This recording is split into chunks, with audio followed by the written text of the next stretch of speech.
The committee will please come to order. A quorum is present. Without objection, the chair is authorized to declare a recess at any time. Pursuant to Committee Rule 5B and House Rule 11, Clause 2, the chair may postpone further proceedings today on the question of approving any measure or matter or adopting an amendment on which a recorded vote or the yeas and nays are ordered. The committee will continue to use the electronic system for recorded votes on amendments and passage of the bills before the committee. Of course, should any technical issues arise, which I do not anticipate, we will immediately transition to traditional roll call votes. Any procedural or motion-related votes during today's markup will be dispensed with by a traditional roll call vote. The first order of business is ratifying the new subcommittee roster. The clerks have distributed the roster electronically. I ask unanimous consent that the committees approve the appointments and assignments as shown on the roster. Without objection, the subcommittee roster is approved. I'd like to welcome Representative Rick McCormick from Georgia to the committee. I look forward to working with him. Our next item for consideration is H.R. 8463, the Prepayment Fraud Prevention and Treasury Data Access Act. The clerk will please designate the bill. H.R. 8463, the Prepayment Fraud Prevention and Treasury Data Access Act, a bill to establish government-wide requirements for prepayment fraud prevention actions, to provide the U.S. Treasury appropriate data resources, to facilitate participation in government-wide anti-fraud data sharing, and for other purposes. Without objection, the bill should be considered as read and open for amendment at any point. Without objection, so ordered. The chair recognizes himself to offer an amendment in the nature of substitute. The clerk, please designate the amendment. An amendment in the nature of substitute to H.R. 8463 is offered by Mr. Comer of Kentucky. Without objection, the amendment is considered as read, and the substitute will be considered as original text for the purposes of further amendment. I now recognize myself for a statement on my bill and the amendment.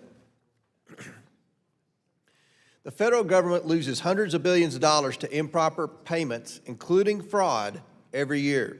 The Government Accountability Office estimates that the federal government has lost over $2.8 trillion since 2003 to payments that should not have been made or were made incorrectly. Annual improper payments ballooned to nearly $236 billion in fiscal year 2023, more than 6 times the amount in 2003. The Government Accountability Office also estimates that the federal government loses between $233 billion and $521 billion annually to fraud across the government. Taxpayers are footing the bill for fraud while criminals get rich. These losses represent meaningful costs to our constituents. Fraud at these levels costs each tax filer between $1,000 and $3,000 per year. This should alarm our constituents and call us to action here today.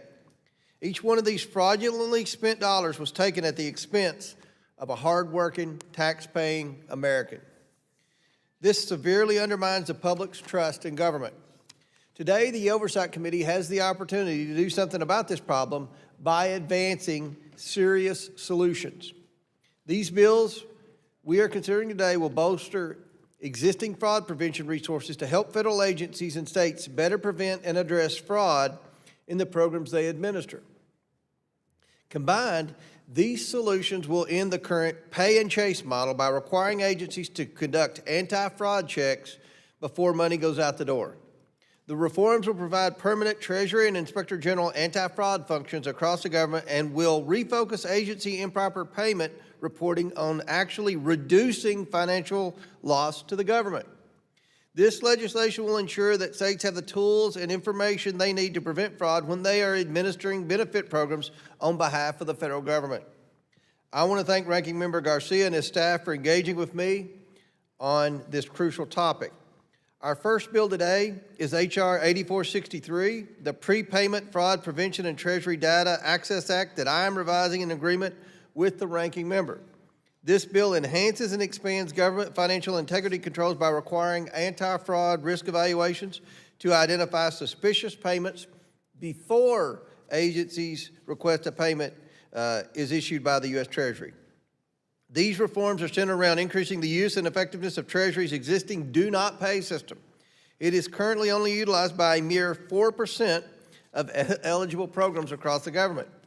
Clearly, Congress's intent in establishing the do not pay system is not being met.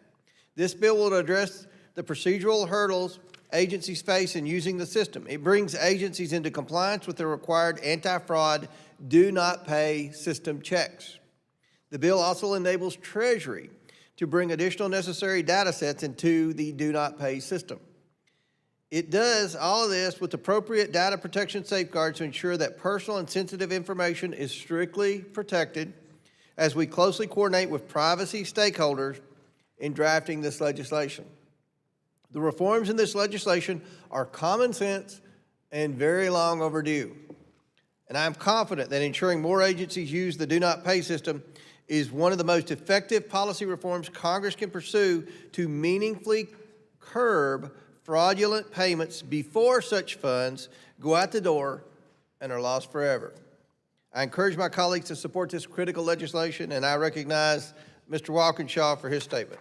Thank you, Mr. Chairman. Very happy to support the bill. As you laid out, the Prepayment Fraud Prevention and Treasury Data Act would help prevent improper payments from making it out the door in the first place. It would require that agencies verify information about payments to Treasury before those payments are made, helping to ensure that payments are going to the right people and organizations to begin with, instead of relying on investigations after the fact to claw back misspent dollars. I want to thank Chairman Comer and his staff for working closely with our team in a bipartisan way on this legislation.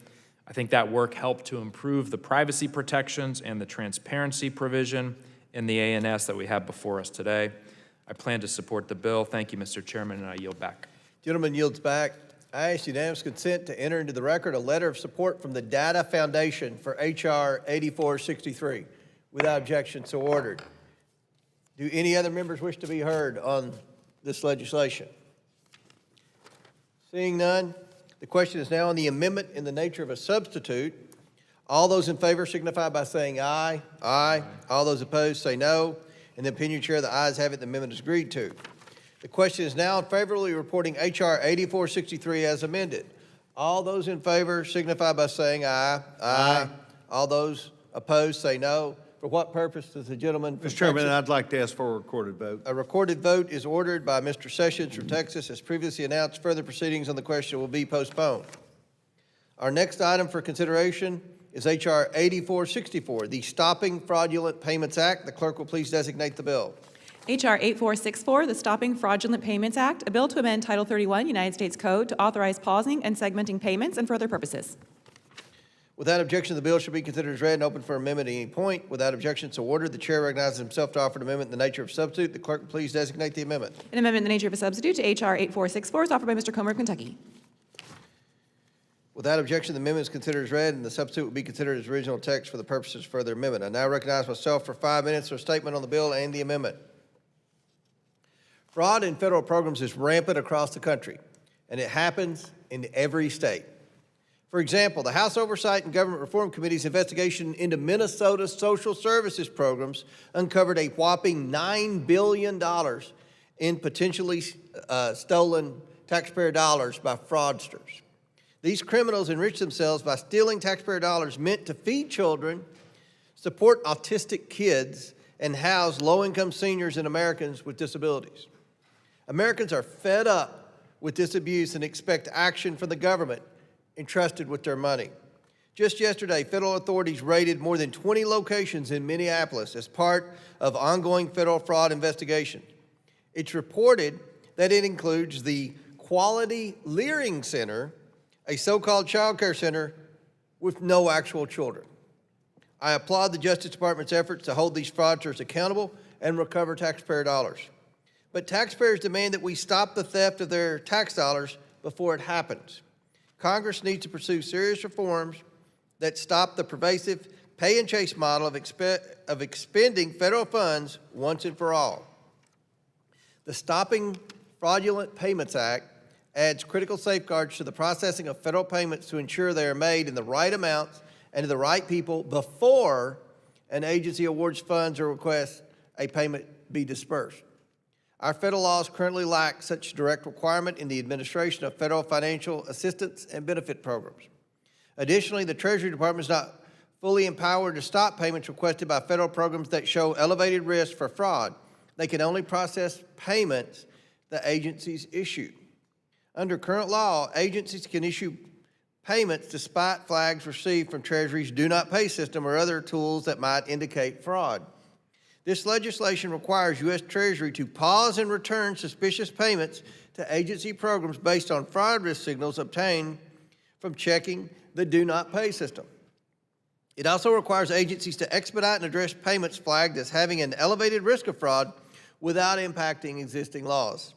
This provides additional assurance to the American taxpayer that money is being paid to the right recipient and for the right amount. It will also help agencies and the American public understand when a legitimate recipient identity is being stolen and used for fraudulent activities by criminals. Lastly, to help Congress oversee progress made in addressing payments with elevated fraud risk, the U.S. Treasury will summarize the number of return payments, corrective outcomes, and associated cost savings achieved by this bill. I encourage my colleagues to support this critical bill, and I recognize the ranking member for his statement. Thank you, Mr. Chairman. I oppose H.R. 8464. The American people rely on critical federal programs to make ends meet, and this is a bill that could make it harder for some Americans due to process delays it would create.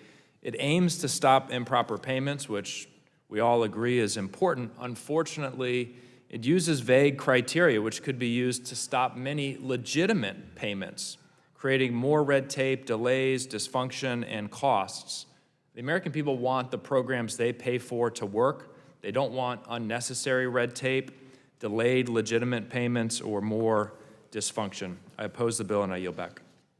Gentleman yields back. I ask unanimous consent to enter into the record letters of support for various anti-fraud bills we are considering today from GovCon Navigators, National Taxpayers Union, Program Integrity Alliance. Without objection, so ordered. Do any other members seek recognition on this bill? Seeing none, the question is now on the amendment in the nature of a substitute. All those in favor signify by saying aye. Aye. All those opposed say no. No. In the opinion chair, the ayes have it. The amendment is agreed to. The question is now. Mr. Chairman, ask for. On the next one. Sorry. If that's what you want. Yes, sir. Okay. The question is now in favorably reporting H.R. 8464 is amended. All those in favor signify by saying aye. Aye. All those opposed say no. No. Mr. Chairman, ask for a recorded vote. A recorded vote is ordered by Mr. Walkinshaw as previously announced. Further proceedings of the question will be postponed. Our next item for consideration is H.R. 8312, the Fraud Prevention Accountability Act. The clerk will please designate the bill. H.R. 8312, the Fraud Prevention and Accountability Act, a bill to establish fraud prevention and program integrity functions and data sharing authorities within the Department of Treasury, and a permanent government-wide inspector general for fraud, accountability, and recovery, and for other purposes.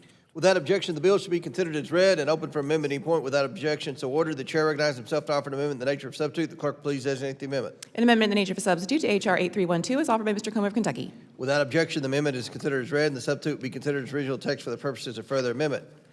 I now recognize the sponsor of the bill, H.R. 8312, the Fraud Prevention Accountability Act, the chairman of the Government Operations Subcommittee, Mr. Sessions. Mr. Chairman, thank you very much. Mr. Chairman, in the spirit that you have brought a number of these bills to the floor today, so I bring this, and that is that over the last few years on a bipartisan basis, Mr. Nfume and I, myself, as well as our subcommittee and members from both sides, have delved into the problem, the issues, and we are today trying to find a way to give an answer to the tremendous amount of payments that have been misdirected, misapplied, or that turn out to simply be fraud. And so today I bring forward H.R. 8312.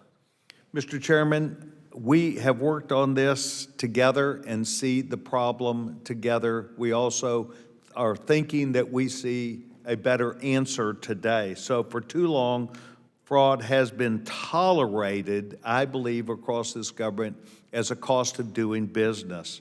An unfortunate sacrifice that has made really government and Congress look bad. And so today, through the work that we are doing, we have one thing that's very clear, and that is there are answers to the problems. H.R. 8312 charges forward by empowering government to make sure that it more fully understands and can communicate the problem that we have. So today we give a sense of purpose that every single member of this committee, certainly our subcommittee, and of Congress will be able to say, we have done something about misdirected payments, waste, fraud, and abuse to the tune of, as the chairman spoke about, $2 trillion. So what we are proposing today is through the Fraud Prevention and Accountability Act, the steps that are crucial to fundamentally making progress in addressing this, and the responsibility of correspondingly government to participate.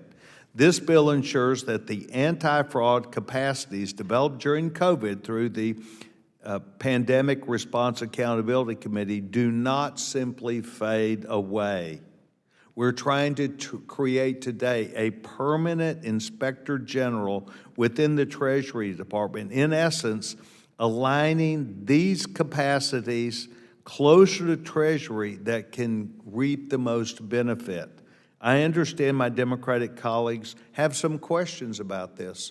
And as a matter of fact, Ms. Walkinshaw and I had a conversation just a few minutes ago about making sure we have a clear idea of how this bill works. So I want to be clear that Treasury will play the leading government-wide role in preventing fraud and improper payments. For too long, we have struggled with each other over the issue of who is supposed to have access to privacy information, who is supposed to be able to know Social Security numbers, who is supposed to be having the authority and the responsibility. And the PRAC has done their job to collect data and information about things that we believe point them and should point other government agencies to potential fraud.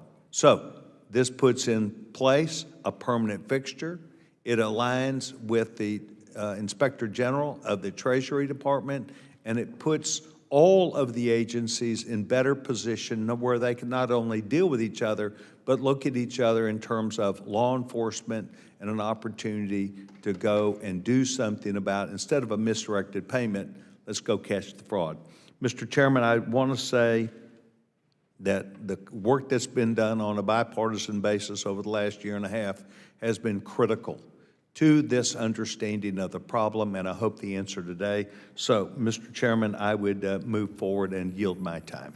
Very good. The sponsor of the bill yields back. Chair recognizes Mr. Walkinshaw. Thank you, Mr. Chairman, and I deeply appreciate Chairman Sessions willing to engage with me and our side on this. Unfortunately, today, I'm going to oppose the bill for a couple of reasons. And one, I think there is bipartisan agreement as to the success of the PRAC, and it is reauthorized through 2034, I believe, thanks to the big beautiful bill. So it's permanent, or as permanent as things are around here. And I think when you look at the success of the PRAC, that success is based on not just the current model, but where the current model is located. And its location within SIGI has allowed for cross-agency forensic analysis after money flows and the ability to coordinate across dozens of IGs across the government. I'm concerned that locating it in Treasury will weaken its ability to compel cooperation with other IGs across the country. I wasn't here, as I know the chairman will remind me, for the hearing in 2024, but I did go back and watch it, and one of the witnesses there said that the PRAC's independence, and I believe locating it within SIGI is the most independent location for it to be located, was, quote, the secret sauce. And I have concerns that locating it within the Treasury IG could weaken that independence. But I know that Chairman Sessions is committed to continuing to engage in dialogue on this, and I'm committed to that as well. But in terms of the bill that's before us today, I'm going to have to oppose the bill. Thank you, Mr. Chairman. I yield back. Gentleman yields back. I'll never recognize myself for a statement. The Fraud Prevention Accountability Act will dramatically enhance how agencies prevent fraud during any future national emergency and will ensure the resources created to investigate pandemic-era fraud is permanently preserved. Sophisticated fraudsters know that when the government responds to a crisis, agencies often let their guard down.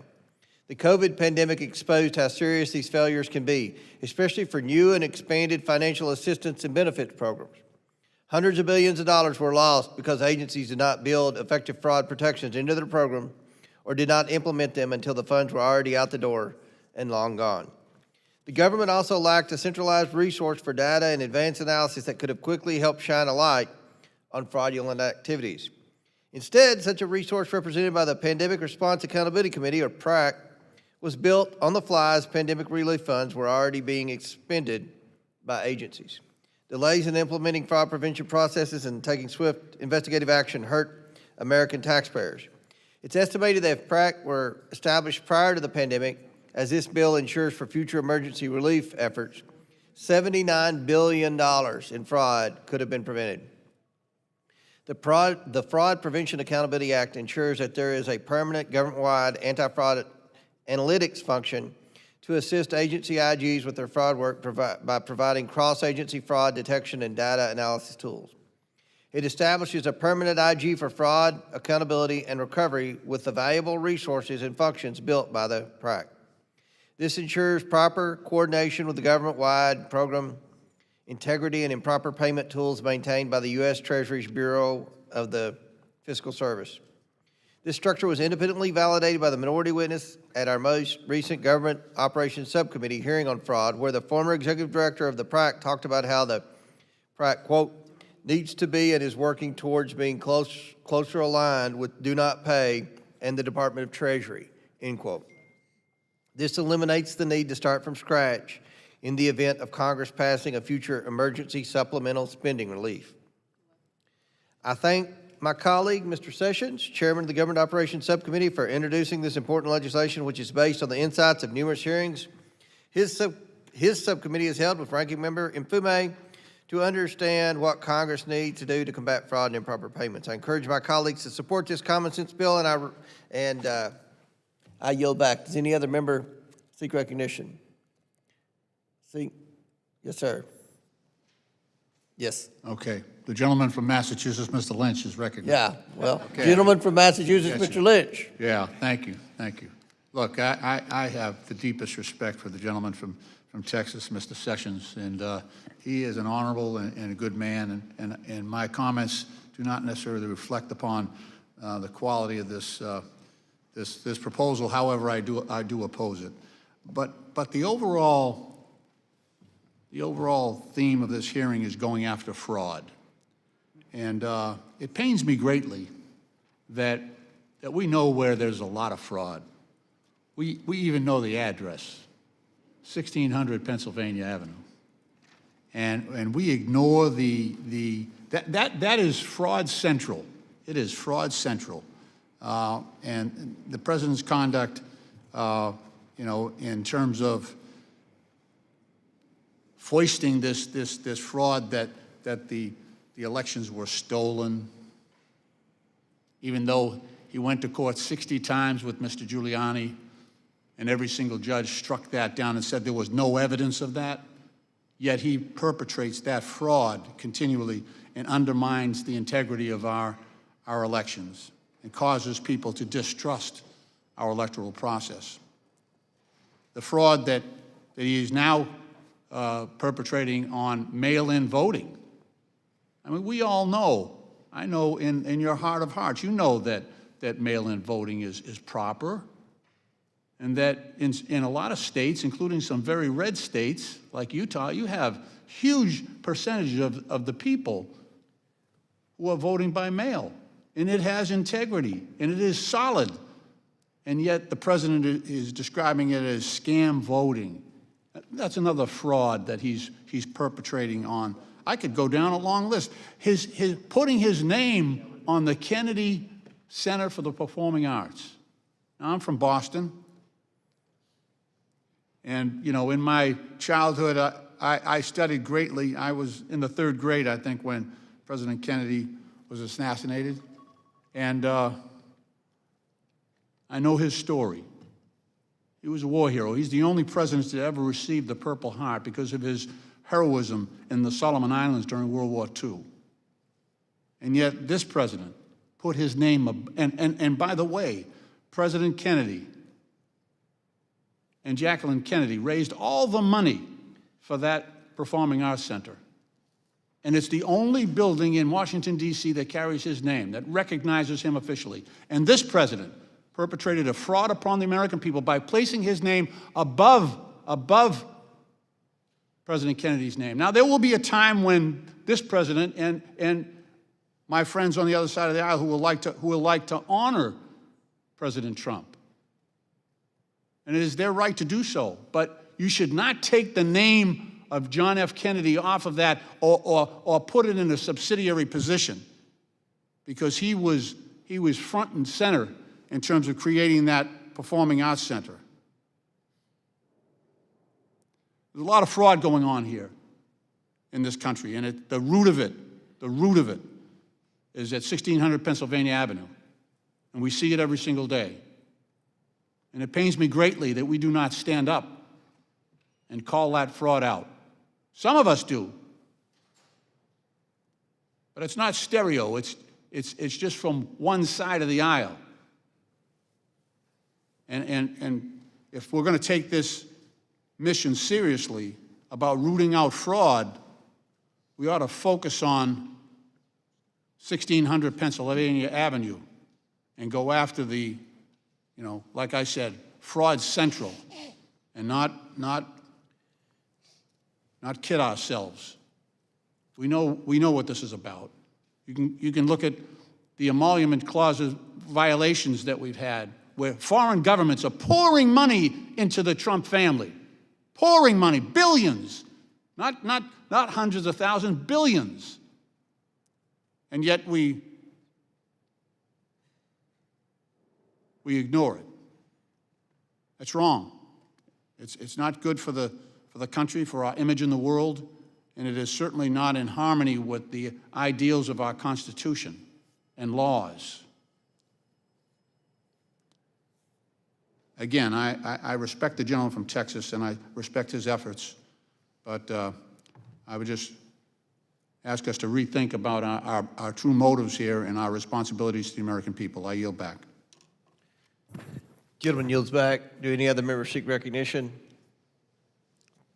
Seeing none, votes have been called. We're going to go ahead and vote on this, and then I'll make an announcement about votes. The question is now on the amendment and the nature of a substitute. All those in favor signify by saying aye. Aye. All those opposed say no. No. Opinion chair, the ayes have it. The amendment is agreed to. The question is now on favorably reporting H.R. 8312 as amended. All those in favor signify by saying aye. Aye. All those opposed say no. In the opinion of the chair, Mr. Chairman, ask for a recorded vote. a recorded vote is requested by Mr. Walkinshaw. As previously announced, further proceedings on the question will be postponed. So, since votes have been called, pursuant to the previous order, the chair declares the committee is in recess subject to the chair. We plan to reconvene 20 minutes after I make the last vote. And I say that because they could hold the vote open for a long time, and it could be at the request of some of the people on my side of the aisle. So we're going to come back in 20 minutes after I vote, and I will vote as quickly as they put that last vote on there. So the committee stands in recess.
2 hours.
Got it. Grossman is 8428. Okay, good deal.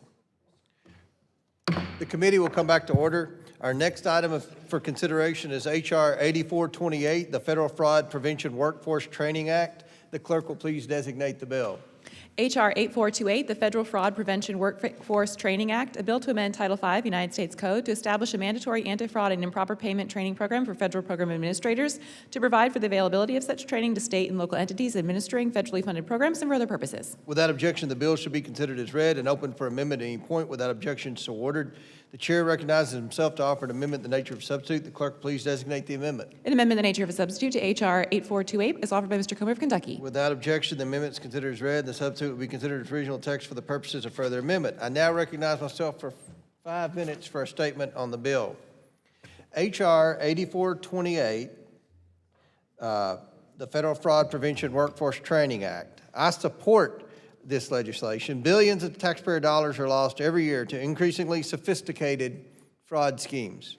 Unfortunately, federal agencies working to safeguard these funds are often outmatched by the increasing sophistication of fraudsters and criminals. The Federal Fraud Prevention Workforce Training Act recognizes this growing challenge and helps fortify the financial defenses of our federal programs against bad actors. It requires a government-wide anti-fraud training program for agency officials like grant managers and auditors, so they are adequately trained on best practices for preventing and addressing fraud in agency programs. Specifically, the bill requires the U.S. Treasury to establish and maintain a government-wide anti-fraud training program for federal agencies and to also provide the training program to state and local entities administering federally funded programs at no cost. This training will ensure agency program management and state-level officials are better equipped to confront the challenges associated with fraud and improper payments by utilizing the tools already in place. Such tools include implementing agency fraud risk prevention frameworks and utilizing Treasury's Do Not Pay system. The fight against fraud in federal programs requires our federal employees to be equipped with the skills and knowledge to combat fraud on the front lines. I want to thank my colleague, Mr. Grothman from Wisconsin, for introducing this important legislation and forward-looking legislation.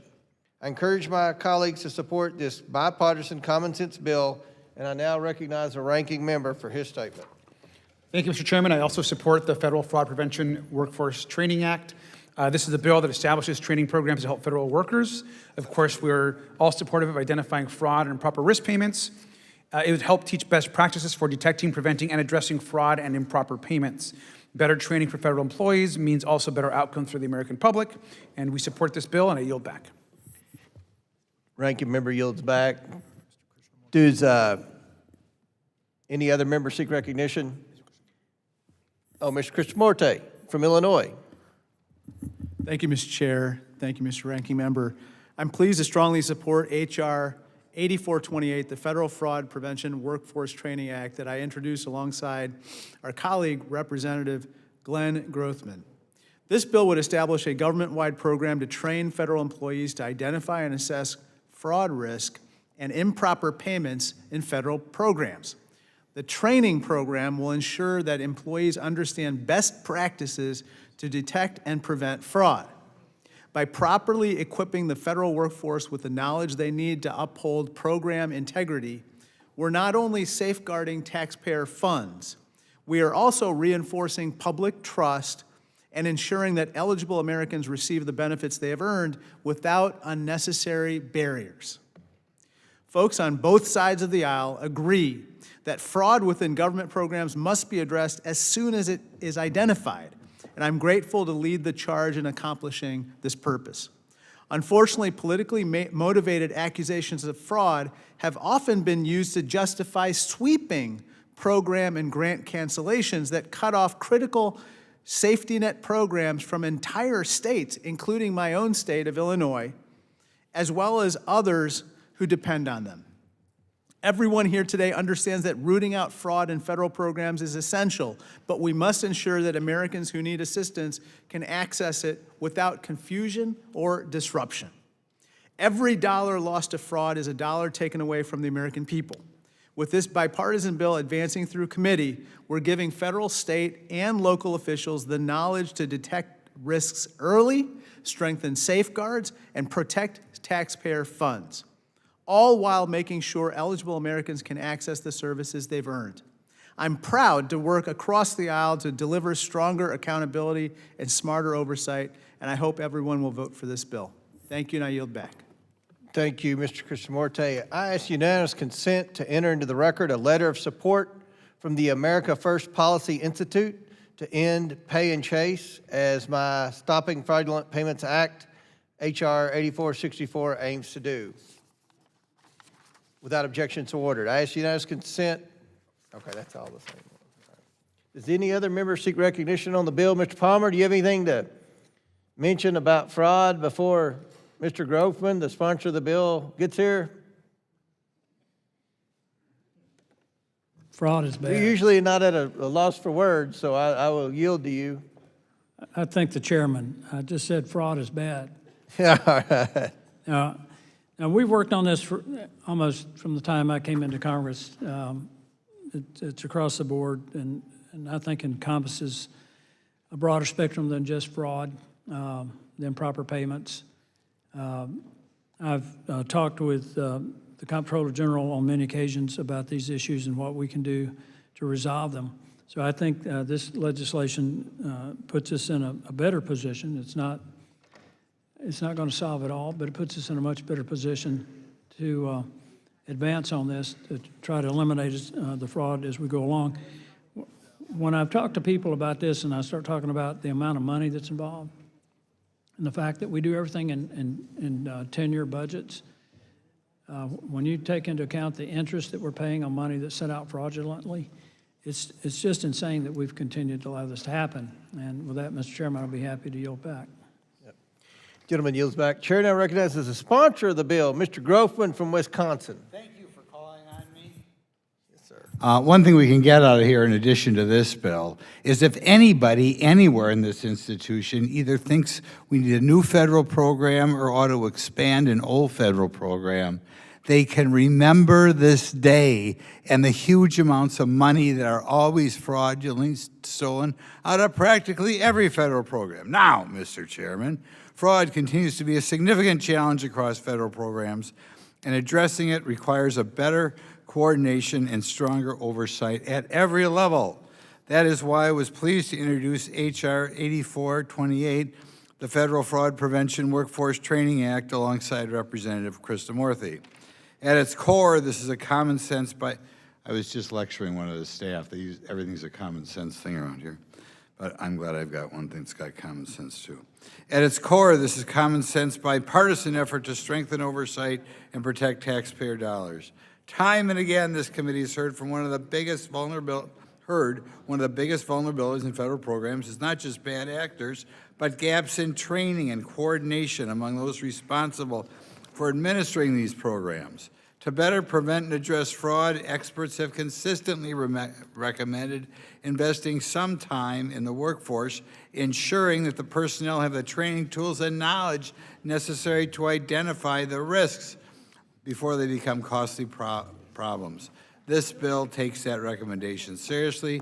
H.R. 8428 requires Treasury in coordination with management, budget, and personnel management to establish a government-wide anti-fraud training program so that some of these staff members can see the danger before it makes the newspaper 10 years later. It also directs Treasury to provide technical assistance to state and local partners so they can better align with federal standards when administering federally funded programs. In previous hearings, this committee has heard troubling testimony that some officials responsible for determining eligibility or certifying payments had limited training or experience in identifying fraud risk. This is a problem, and some of them probably just aren't that bright either. When individuals are not equipped to spot red flags, it increases the likelihood that the taxpayer dollars will be misspent. This bill addresses the gap directly. It ensures that program administrators, managers, and financial officials are better prepared to detect and to prevent fraud, while also strengthening coordination across federal, state, and local levels. At the end of the day, preventing fraud is not just about enforcement after the fact, it's about building systems that stop it before it happens. It starts with a well-trained workforce. I urge my colleagues to support this bipartisan legislation. I should point out, I think part of our problem is we have some employees who just don't care either. And I yield back. Gentleman yields back. Any other members seek recognition? Ms. Talib. Thank you so much, Chairman. I wanted to ask unanimous consent to submit for the record a letter from the Electronic Privacy Information Center who oppose HR 8312, 8463, and 8464. And it's primarily regarding privacy protections and program integrity, the imbalance of it, and the fact that it creates a national data bank, which is incredibly dangerous, as they say in the letter. So I wanted to submit the letter, again, in opposition to all three bills. Without objection, so ordered. Do any other members seek recognition?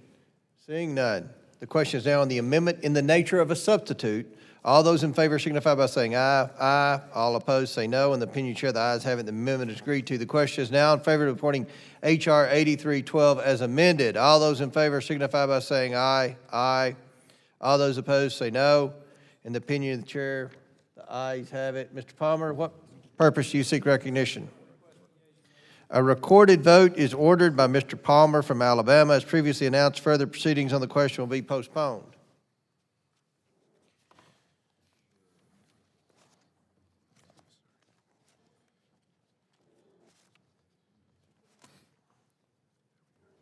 Our next item for consideration is H.R. 8467, the Zeroing Out Monetary Benefits Improperly Expended Act, or Zombie Act. The clerk will please designate the bill.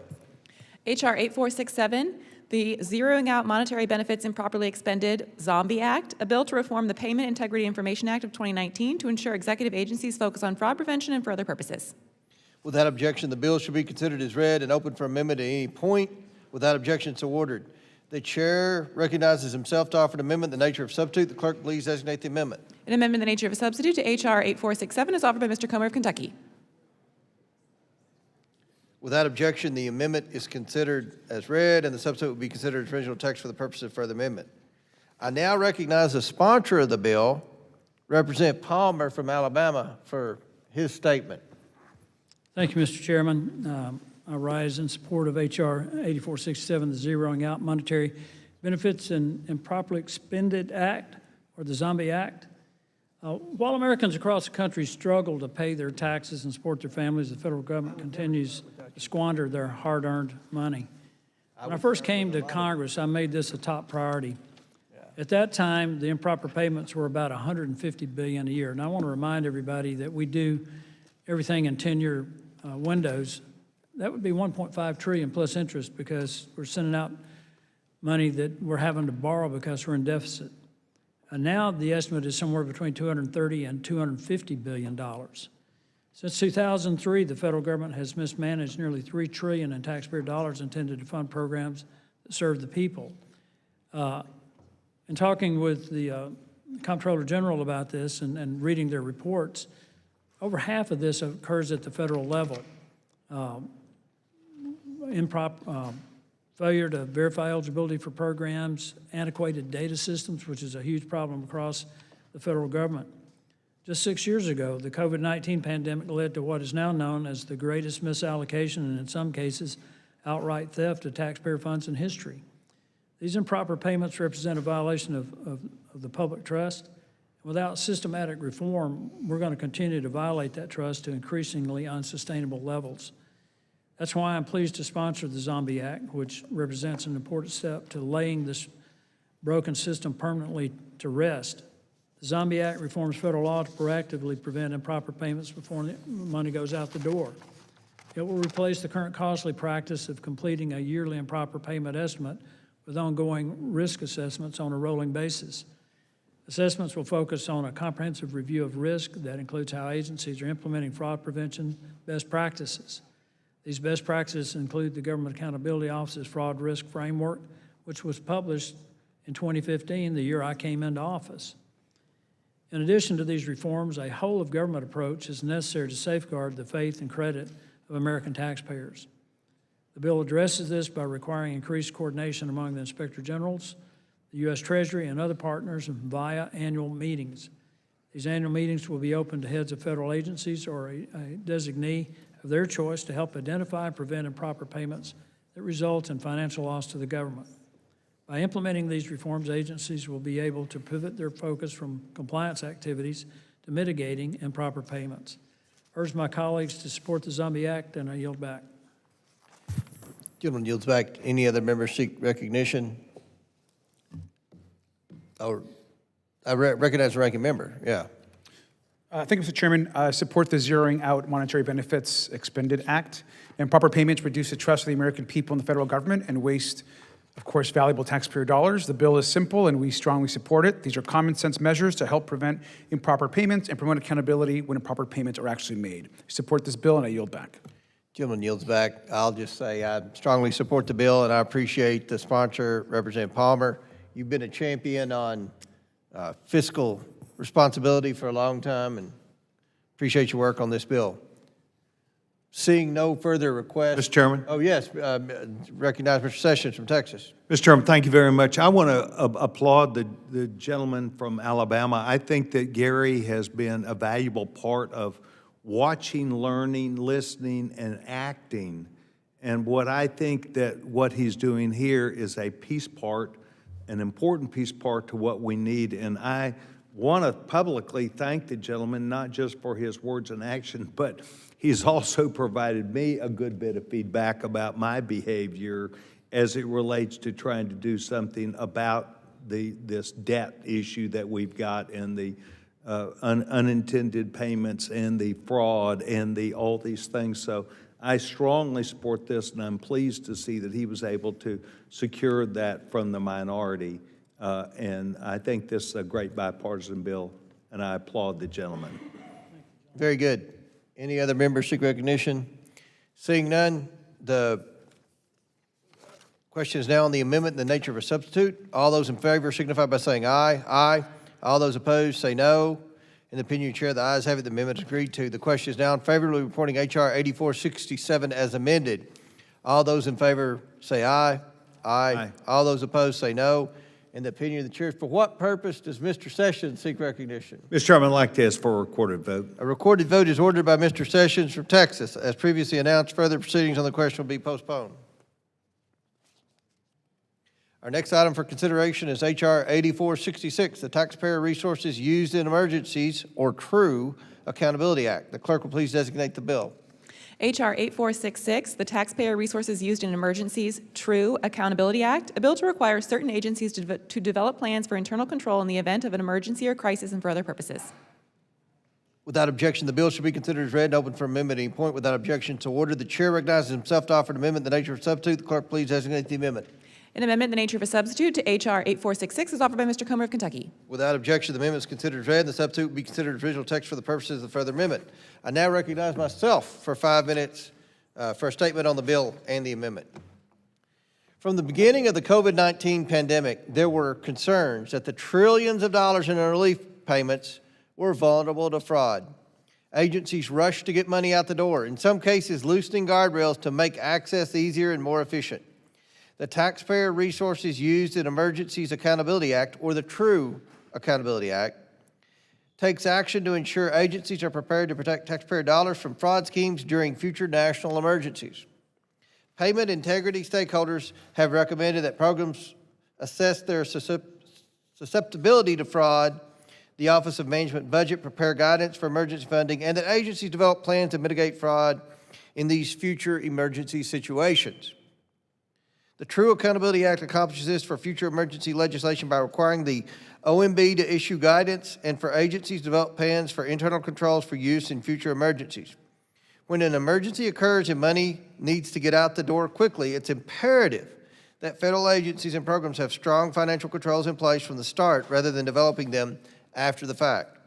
I want to thank Representative Biggs from Arizona for his work in developing this important legislation. I now recognize the ranking member for his statement.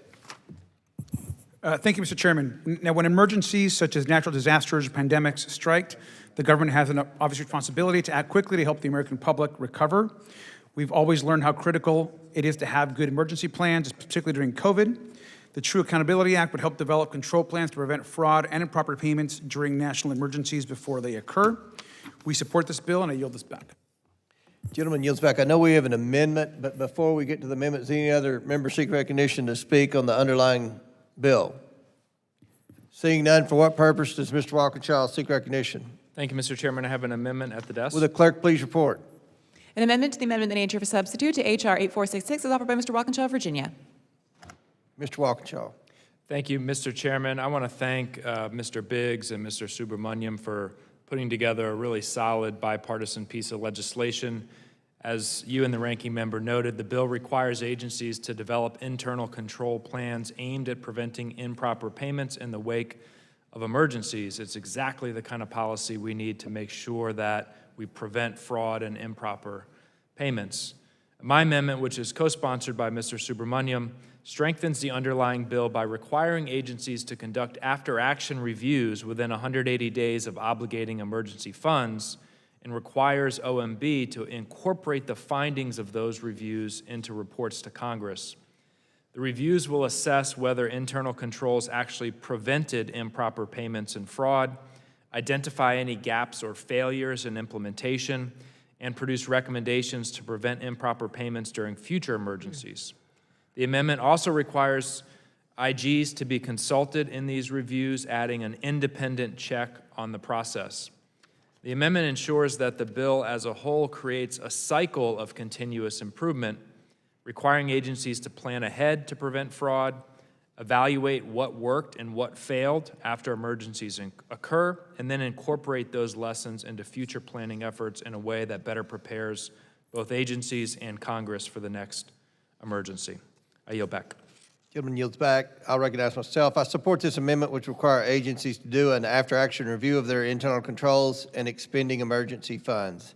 This would provide an important check on agency plans and inform updates in preparation for future disasters. We've spoken with Representative Biggs. He supports the amendment as well, so I encourage support of the amendment. Any other members seek recognition on the amendment? Yes, sir, Mr. Superman. Mr. Chair, I support the amendment as well. I think having a review of these internal control plans whenever there's an emergency is a good idea, and it'll strengthen the bill, so I support it and I yield back. Gentleman yield. Any other recognition? Seeing none. The question is now on the amendment offered by Mr. Walkinshaw. All those in favor signify by saying aye. Aye. All those opposed say no. In the opinion of the chair, the ayes have it, and the Walkinshaw amendment is agreed to. The question is now on the amendment in the nature of a substitute. All those in favor signify by saying aye. Aye. All those opposed say no. In the opinion of the chair, the ayes have it, the amendment is agreed to. The question is now on favorably reporting H.R. 8466 as amended. All those in favor signify by saying aye. Aye. All those opposed say no. In the opinion of the chair, for what purpose does Mr. Timmons seek recognition? You asked for a recorded vote or something? Request a recorded vote. Recorded vote is ordered by Mr. Timmons from South Carolina. As previously announced, further proceedings on the question will be postponed. Our next item for consideration is H.R. 8340, the Taxpayer Funds Oversight and Accountability Act. The clerk will please designate the bill. H.R. 8340, the Taxpayer Funds Oversight and Accountability Act, a bill to modify the government-wide financial management plan for other purposes. Without objection, the bill should be considered as read and open for amendment at any point. Without objection, so ordered. The chair recognizes himself to offer an amendment in the nature of substitute. The clerk please designate the amendment. An amendment in the nature of a substitute to H.R. 8340 as offered by Mr. Comer of Kentucky. Without objection, the amendment is considered as read, and the substitute will be considered as original text for the purposes of further amendment. I now recognize myself for 5 minutes for a statement on the bill and the amendment. Actually, I'm going to recognize Mr. Timmons. Would you like to speak on your bill since you're the Thank you, Mr. sponsor? Chairman. Yeah. And I want to thank my colleague, Mr. Min, for co-leading this important piece of legislation. The CFO Act of 1990 was a landmark achievement that professionalized federal financial management, created accountability structures that didn't exist before, and gave Congress real visibility into how agencies were spending taxpayer dollars. But that was 36 years ago. The federal government has grown dramatically since then. Financial systems have become far more complex, and the oversight tools Congress relies on have not kept pace. The GAO has repeatedly flagged federal financial management systems as high risk. Improper payments have been a persistent growing problem across the executive branch. And as this committee's investigation into Minnesota made clear, when no senior official is clearly responsible for financial risk management, fraud finds the gaps. The Taxpayer Funds Oversight and Accountability Act closes them. The bill strengthens the role of agency chief financial officers by explicitly assigning responsibility for internal controls over financial reporting, linking costs and performance data, and coordinating across agency leadership on financial management and risk. It also ensures continuity by authorizing the deputy CFO to serve as the acting CFO during vacancies, so there's never a leadership gap at a critical moment. It replaces the existing 5-year government-wide financial management plan with a stronger 4-year plan aligned to the president's management agenda, complete with measurable metrics and strategies to eliminate duplicative systems. That gives Congress a real scorecard rather than a document that sits on a shelf. The bill also requires each agency to develop its own publicly available implementation plan within 120 days. Agency heads will also be required to annually assess the effectiveness of their internal controls, ensuring accountability is ongoing and not a one-time exercise. Every dollar the federal government spends belongs to the American taxpayer. This bill ensures someone at the top of every agency is responsible for protecting it. I want to thank Mr. Min for his partnership and the committee staff for their work. I urge my colleagues to support the Taxpayer Funds Oversight and Accountability Act, and I look forward to seeing it move forward today. Thank you, Mr. Chairman. I yield back. Gentleman yields back. Chair recognizes the ranking member. Thank you, Mr. Chairman. I support H.R. 8340. The programs that the American people rely on every day require complete, reliable, and timely financial and performance data. Without this information, critical programs cannot function properly. Now, these improvements would strengthen federal programs and improve accountability and oversight of Americans' hard-earned tax dollars. I want to thank, of course, Congressman Min on the Democratic side for introducing this bill and for Congressman Timmons for their bipartisan work on this legislation. I urge my colleagues to support this bill, and I yield back. Gentleman yields back. Chair recognizes Mr. Min from California. Thank you, Chair Comer. Thank you, Ranking Member Garcia, for holding today's important hearing.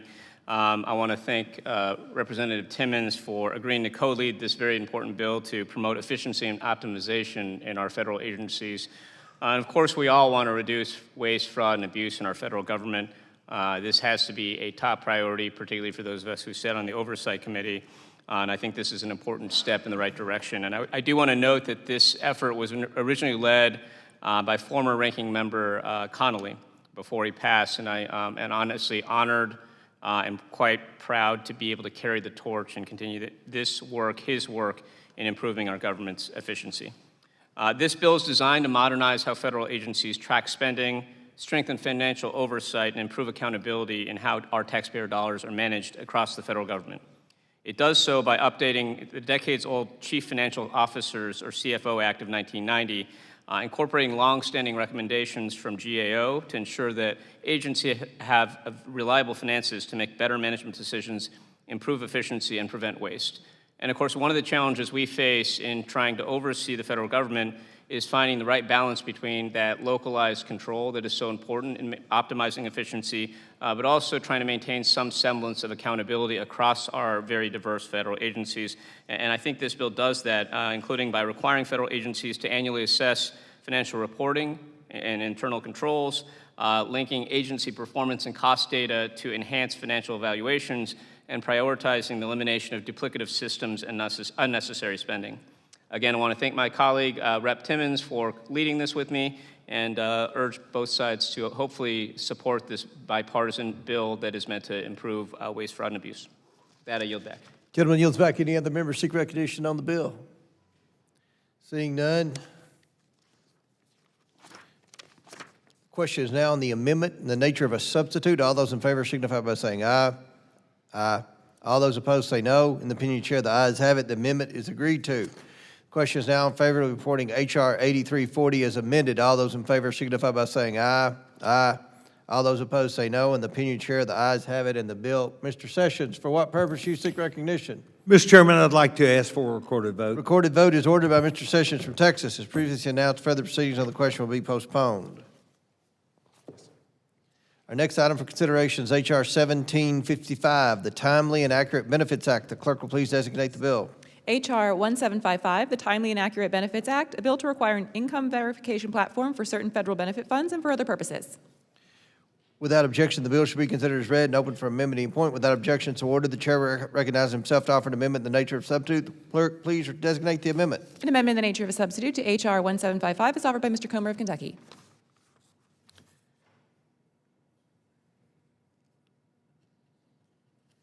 Without objection, the amendment is, okay, considered as read. I now recognize myself for 5 minutes to speak on the bill. I support the Timely and Accurate Benefits Act. To fully confirm award eligibility, states that administer federally funded programs must have complete and accurate information on award recipients and not rely solely on alleged recipient vouching for their own eligibility.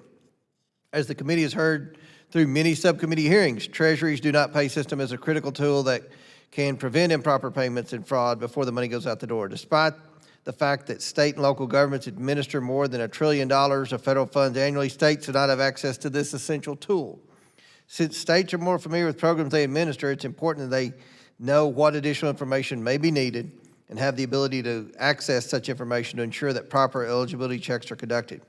This bill ensures that states have access to the U.S. Treasury's do not pay system so they can run eligibility checks and prevent taxpayer dollars from going to fraudsters. This bill also requires states to develop and submit a plan to enhance their eligibility determinations and payee verifications for covered federal programs.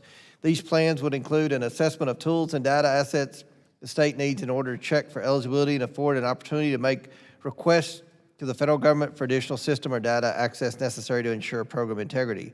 I applaud the efforts of Representative Timmons from South Carolina for leading this bill in the House and bringing it before the committee. I encourage my colleagues to support this bipartisan, common sense bill, and I now recognize the ranking member for his statement.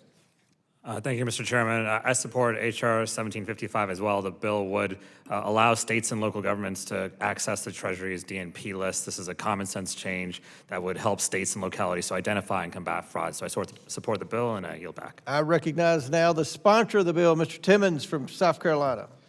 Thank you, Mr. Chairman, and thank you to my colleague from Florida, Mr. Frost, for co-leading this piece of legislation. When federal benefit programs determine eligibility based on income, that income verification needs to be accurate. Right now, it often is not. States rely on outdated, fragmented data systems that miss significant sources of income, such as gig economy earnings, self-employment income, rental income, recurring cash contributions, and more.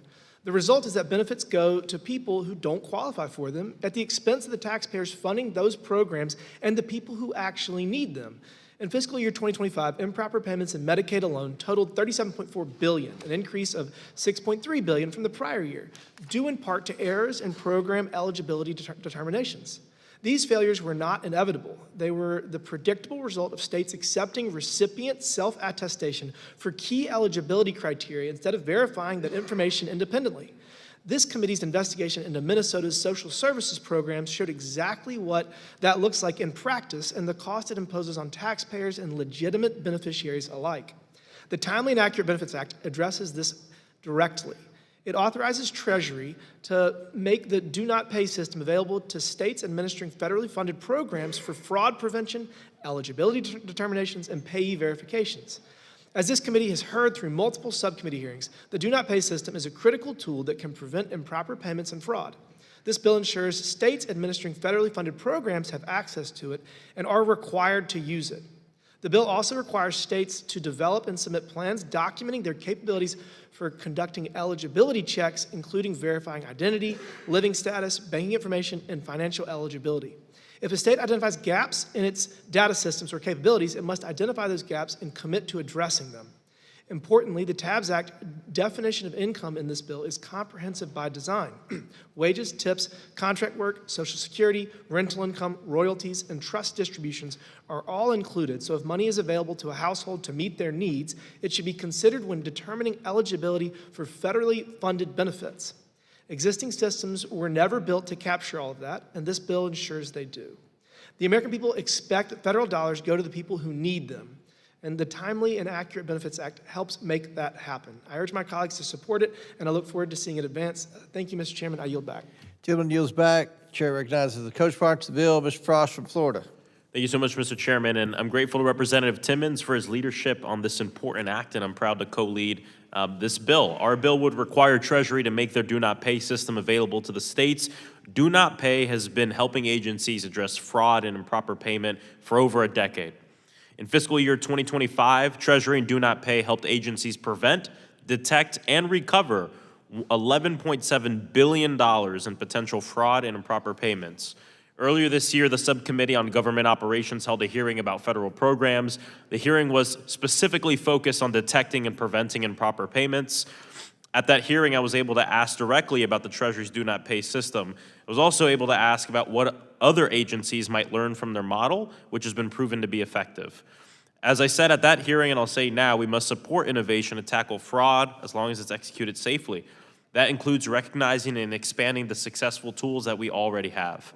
Our bill would authorize Treasury to make their do not pay system available to state and local governments to identify, prevent, and improper payments. It provides incentives for states to address gaps in their ability to conduct verification and eligibility checks. Our bill would also require federal agencies to submit implementation reports to relevant committees, the OMB Director, Secretary of the Treasury, Comptroller General, and respective Inspectors General so that way there's robust oversight and that can continue. I ask my colleagues to support this important bipartisan bill, and I yield back. Gentleman yields back. Does any other member seek recognition on this bill? Seeing none. Question is now on the amendment in the nature of a substitute. All those in favor signify by saying aye. Aye. All those opposed say no. The opinion of the chair, the ayes have it, the amendment is agreed to. The question is now in favor of reporting H.R. 1755 as amended. All those in favor signify by saying aye. Aye. All those opposed say no. In the opinion of the chair, Mr. Sessions. Mr. Chairman, I'd ask for a recorded vote. Recorded vote is ordered by Mr. Sessions from Texas. As previously announced, further proceedings on the question will be postponed. Our next item for consideration is H.R. 8107, the Government Audit and Accountability of Federally Funded State Administered Programs Act. The clerk will please designate the bill.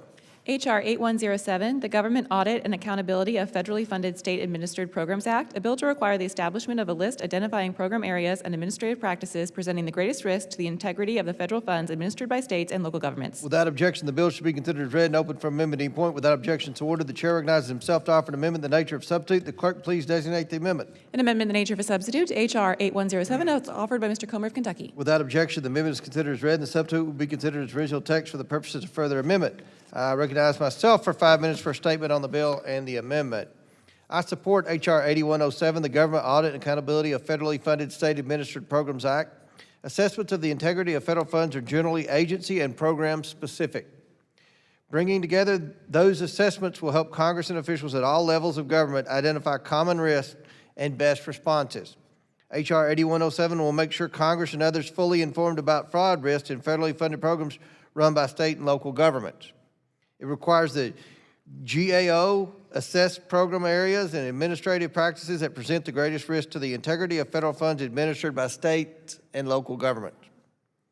Importantly, it ensures that this assessment is thorough and independent. With this information, Congress can enhance its oversight of agencies and states' efforts to strategically manage fraud risks, including payment integrity controls needed to effectively respond. As a result, we will be better positioned to help federal agencies and state and local governments get the counter fraud resources they need. The requirement of this legislation align closely with the work that the ranking member and myself have already requested of the GAO.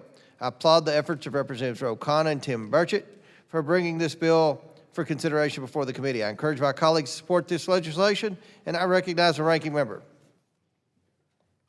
Thank you, Mr. Chairman.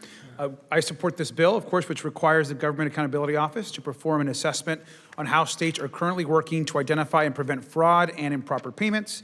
It would also look at the assistance that the federal government provides to states in combating fraud in these programs. It's essential that the committee develop and advance bipartisan efforts to find comprehensive evidence-based approaches to addressing fraud, so we fully support this. This review is going to help us understand how federal dollars are dispersed by states to ensure that American taxpayers and their dollars are spent appropriately. I urge my colleagues to support this bill, and I yield back. Any other members seek recognition?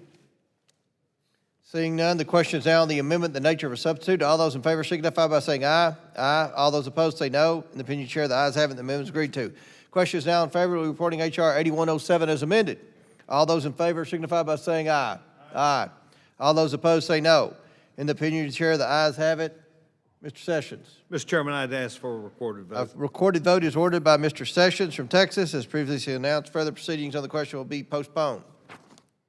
Our next item for consideration is H.R. 8193 to designate the facility of the United States Postal Service located at 189 East Main Street in Xenia, Ohio as the Gilman Gill Whitney Post Office Building. The clerk will please designate the bill.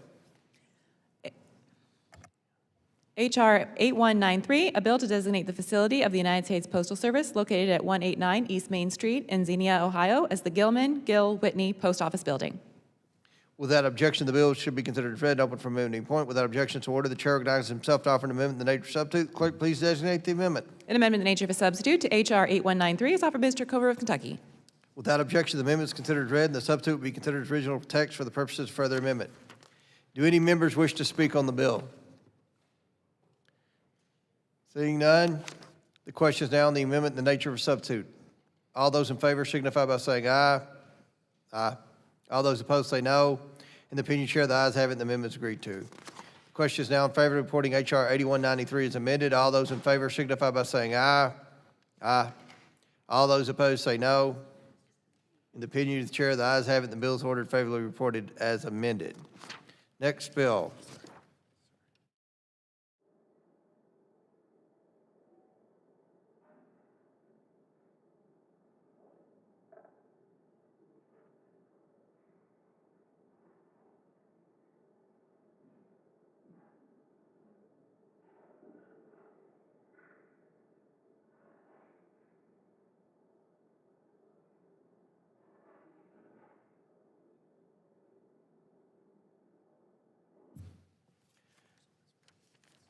I ask for unanimous consent that H.R. 2488 be added to the en bloc package that will be considered later in today's markup. Without objection, so ordered. All right. I just skipped that and do this. So that's it. So pursuant to the previous order, the chair declares the committee in recess, subject to the call of the chair. We plan to reconvene at 3:00 p.m. The committee stands in recess.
The committee will reconvene.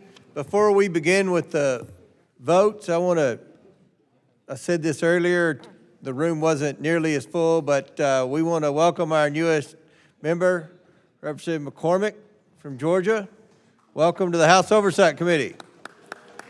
We all get along and work together in a bipartisan way, and we look forward to working with you to keep up that tradition.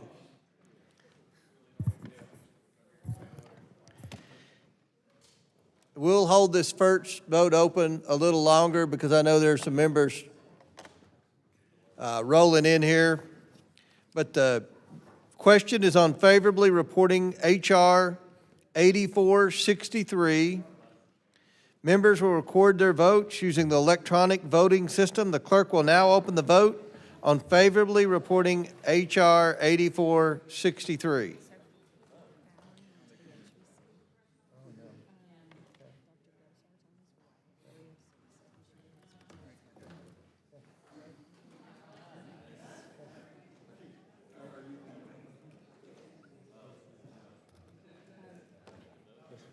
So Fallon is on his way from the CBC. He went to the CBC. Go, sorry.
We can go ahead. If we get a partisan one, we'll hold off a little longer.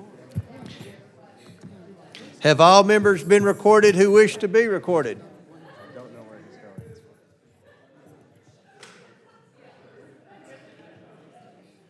Does any member wish to change their vote? The clerk will close the vote and report the vote total.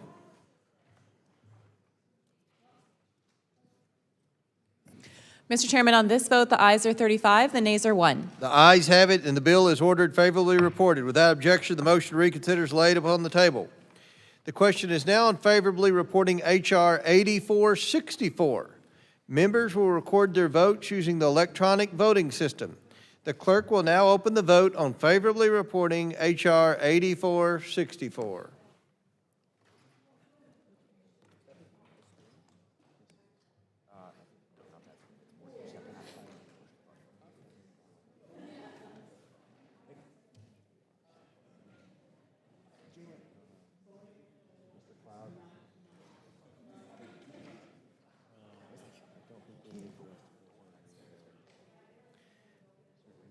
Especially just walked in, the same thing. You guys mind just taking just a second? Yeah. I was just looking at empties and looking at. I thought I sworn I saw Mr. Fumas. I'm waiting on you, Ms. Stansberry. Mr. Raskin wouldn't wait on me, but I'm waiting on you. She's voted. Okay, all right. Have all members been recorded who wish to be recorded? Oh, we've got Pat Fallon. We'll hold it open for you. You played college football. You're not that tired. Go.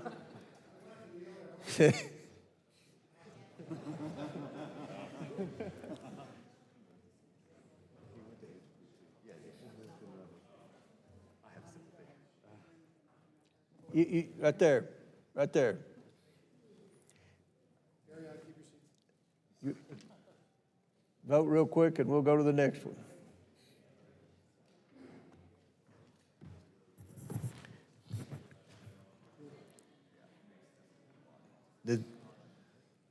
You got it, Pat?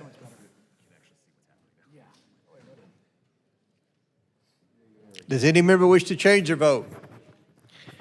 The clerk will close the vote and report the vote total.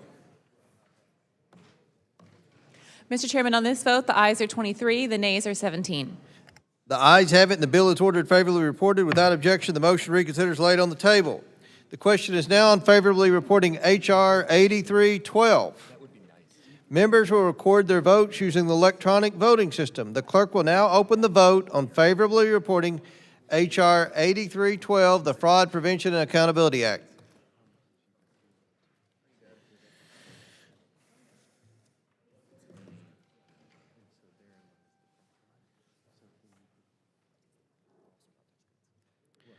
Does any member, have all members been recorded who wish to be recorded? Does any member wish to change their vote? The clerk will close the vote and report the vote total. Mr. Chairman, on this vote, the ayes are 23, the nays are 17. The ayes have it, and the bill is ordered favorably reported. Without objection, the motion to reconsider is laid on the table. The question is now on favorably reporting H.R. 8428. Members will record their votes using the electronic voting system. The clerk will now open the vote on favorably reporting H.R. 8428, the Federal Fraud Prevention Workforce Training Act.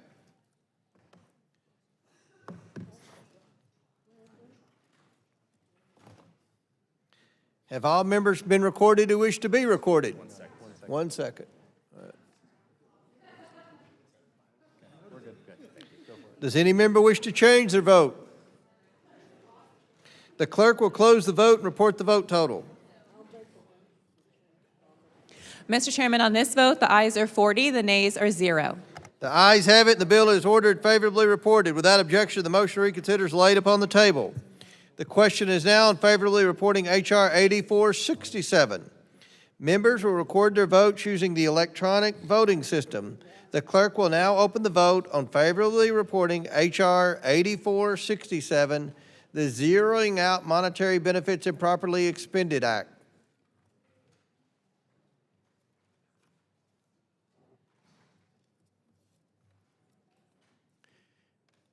Have all members been recorded who wish to be recorded? Does any member wish to change their vote? The clerk will close the vote and report the vote total. Mr. Chairman, on this vote, the ayes are 40, the nays are 0. The ayes have it, and the bill is ordered favorably reported. Without objection, the motion to reconsider is laid upon the table. The question is now on favorably reporting H.R. 8466. Members will record their votes using the electronic voting system. The clerk will now open the vote on favorably reporting H.R. 8466, the Taxpayer Resources Used in Emergencies Accountability Act.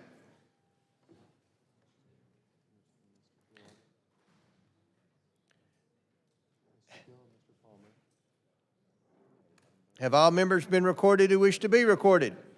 Does any member wish to change their vote? The clerk will close the vote and report the vote total. Mr. Chairman, on this vote, the ayes are 40, the nays are 0. The ayes have it, and the bill is ordered favorably reported. Without objection, the motion to reconsider is laid on the table. The question is now on favorably reporting H.R. 8340. Members will record their votes using the electronic voting system. The clerk will now open the vote on favorably reporting H.R. 8340, the Taxpayer Funds Oversight and Accountability Act.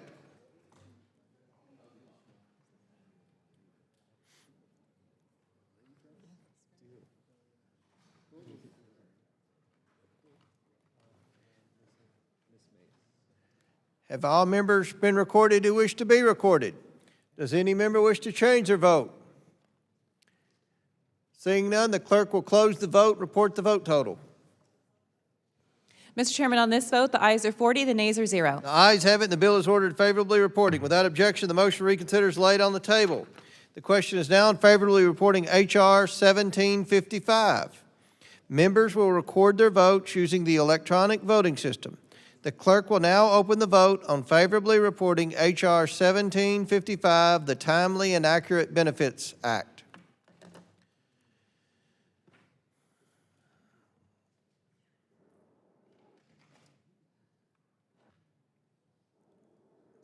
Scott. Okay. Have all members been recorded who wish to be recorded? Does any member wish to change their vote? Seeing none, the clerk will close the vote and report the vote total.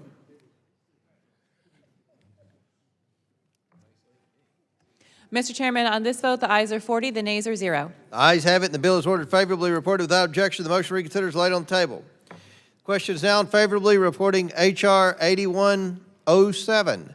Members will record their votes using the electronic voting system. The clerk will now open the vote on favorably reporting H.R. 8107, the Government Audit and Accountability of Federally Funded State Act. Okay.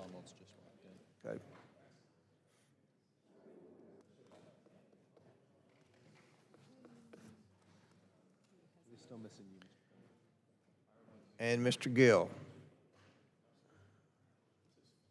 Have all members been recorded who wish to be recorded? Does any member wish to change their vote? The clerk will close the vote and report the vote total. Mr. Chairman, on this vote, the ayes are 41, the nays are 0. The ayes have it, and the bill is ordered favorably reported. Without objection, the motion to reconsider is laid on the table. The question is now on favorably reporting H.R. 8193. Members will record their votes using the electronic voting system. The clerk will now open the vote on favorably reporting H.R. 8193. No, we already voted for this. Oh, sorry. Okay. Sorry. Go ahead. Okay. Pursuant to notice, I now call up the following en bloc postal naming bills, which were distributed in advance of this markup. H.R. 6099, 7809, 8225, and 2488. Without objection, the bill is considered read. If any member would like to speak on the measure, they may do so now. Chair recognizes Mr. Turner from Ohio. Thank you, Mr. Chairman. I'd like to thank the committee for its support of H.R. 8193, my bill to name the Xenia, Ohio Post Office in honor of WHIO weatherman Gil Whitney. On April 3rd, 1974, an F5 tornado formed and was projected to make landfall and cross through heavily populated areas in Xenia, Ohio. The tornado destroyed a significant portion of the buildings in the city. Gil Whitney recognized the immediate danger to the community, took control of broadcasting for WHIO TV Channel 7, and warned the citizens of Xenia to take cover immediately. Although we tragically lost over 30 lives that day, Gil Whitney's warning undoubtedly saved countless more. He was and is a true hero. Many residents and families of Xenia credit Gil Whitney with saving them and their families. Renaming this post office, which was one of the buildings damaged in the tornado, is one of the many ways our community in southwestern Ohio can honor Gil Whitney's service to Xenia and thank him for his actions. I thank the chairman for including this measure in today's markup. Additionally, I'd like to thank all of my Ohio delegation colleagues, especially our fellow Oversight Committee members, Mr. Jordan and Ms. Brown, for co-sponsoring this measure. This support is a meaningful testament to the impact Gil Whitney had on the Miami Valley. Thank you, and I yield back. Gentleman yields back. Any other members seek recognition on the en bloc bill? Who else? Mr. Perry. Thanks, Mr. Chairman. I appreciate everybody's effort and generally have no opposition to the bills except for one. The gentleman named Mr. Gatlin was a speaker at a Communist Workers World Party rally, and while I appreciate everybody's free right to free speech, I don't think that we should be naming public buildings after Communist Party officials and people that speak on behalf of the Communist Party and communist ideals. They're incongruent with the Constitution of the United States and the beliefs of the American people. And so, unfortunately, I'm going to have to register my vote as no on the entire en bloc because I do not support communism. I yield balance. Gentleman yields back. Any other members seek recognition on the en bloc postal naming bills? The question is now on favorably reporting the en bloc package. All those in favor signify by saying aye. Aye. All those opposed say no. In the opinion of the chair, the ayes have it, and the en bloc measures are favorably reported. The motion to reconsider is laid on the table. So that's it. Yep. Following this last vote, we will be having a briefing in this room with the United States Secret Service about the shooting incident that took place over the weekend at the White House Correspondents' Dinner. This briefing is closed door and only for committee members and committee staff. I will ask all others in the room to please exit the committee room right now. So pursuant to House Rule 11, Clause 2, I ask that committee members have the right to file with the clerk of the committee supplemental, additional, minority, and dissenting views without objection. Additionally, the staff is authorized to make necessary technical and conforming changes to the committee print subject to the approval of the minority without objection to ordered. If there's no further business before the committee without objection, the committee stands adjourned.